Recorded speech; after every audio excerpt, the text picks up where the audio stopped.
నమస్తే, welcome to our voice. నేను journalist నవత. భారత్లో మళ్ళీ అల్లకల్లాలు సృష్టించడానికి ఐఎస్ఐ ప్రయత్నం చేస్తోందా?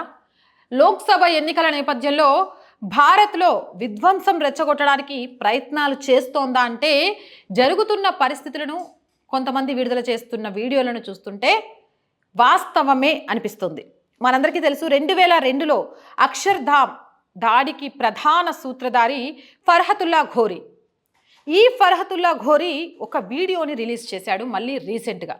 ఇప్పుడు ఈ వీడియోకు సంబంధించి దేశవ్యాప్తంగా చర్చ నడవడమే కాదు, ఎలాంటి విద్వేషం రెచ్చగొట్టడానికి భారత్పై ప్రయత్నం చేస్తున్నారు, కట్టడి చేయడానికి ఏం చేయాలి అనే విధంగా కేంద్రం అలాగే బలగాలు అడుగులు ముందుకు వేస్తుంటే మన చుట్టూ ఏం జరుగుతుంది అనే అబ్జర్వేషన్ చేసి ప్రతిఘటించే ముందు ఒక్కసారి ఆలోచింప చేయాలి అనే ఉద్దేశంతో ఈ వీడియో చేస్తున్నాను.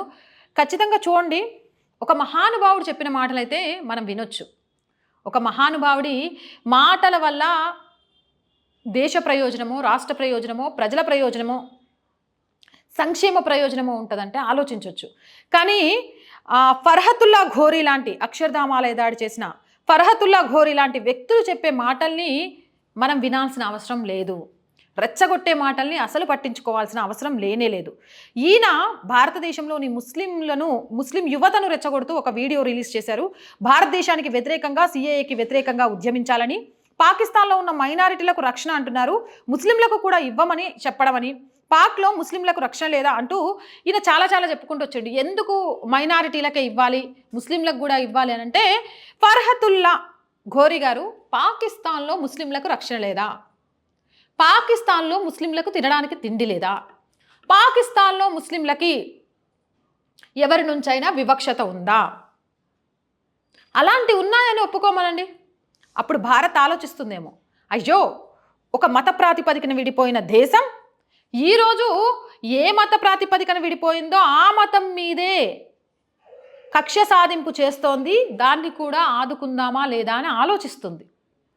ఎస్, దేశ విభజన జరిగినప్పుడు పాకిస్తాన్లో ఉన్న హిందువులు, సిక్కులు, జైనులు, పార్షులు, క్రిస్టియన్లు ఎంతమంది, ముఖ్యంగా హిందూ ఆలయాలు ఎన్ని ధ్వంసం చేశారు, ఎంతమంది హిందువుల మీద దాడి చేశారు, మత మార్పిడి కోసం ఎంత గోస పెట్టారు, ఎన్ని చరిత్రలు చదివాం.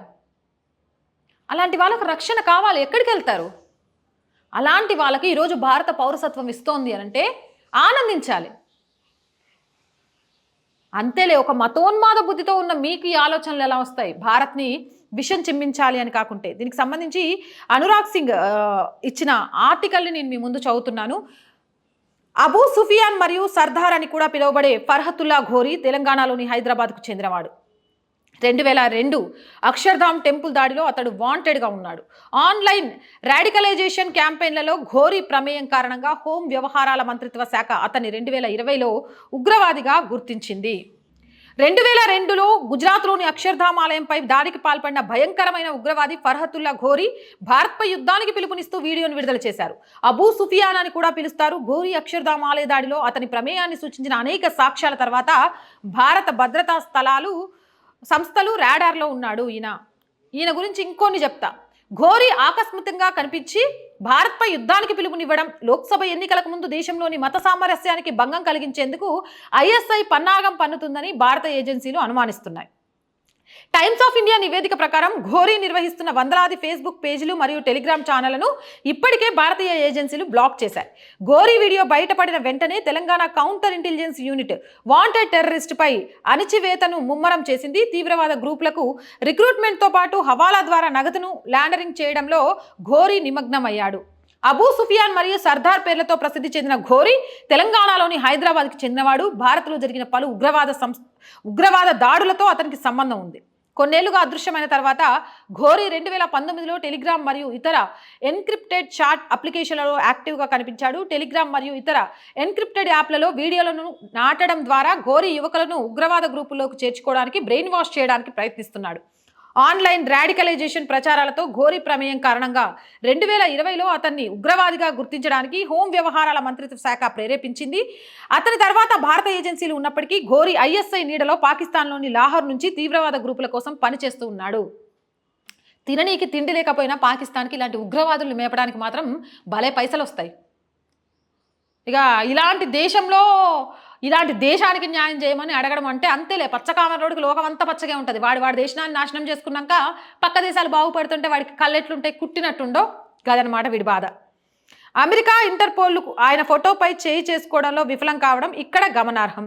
2023లో ఢిల్లీ పోలీసులు ఘోరీ నిర్వహిస్తున్న ఇస్లామిక్ స్టేట్ ప్రేరేపిత మాడ్యూల్ ఛేదించారు. ఉగ్రవాద సంస్థల్లో యువకుల్ని రిక్రూట్ చేసుకుంటున్నట్టుగా తెలిసింది.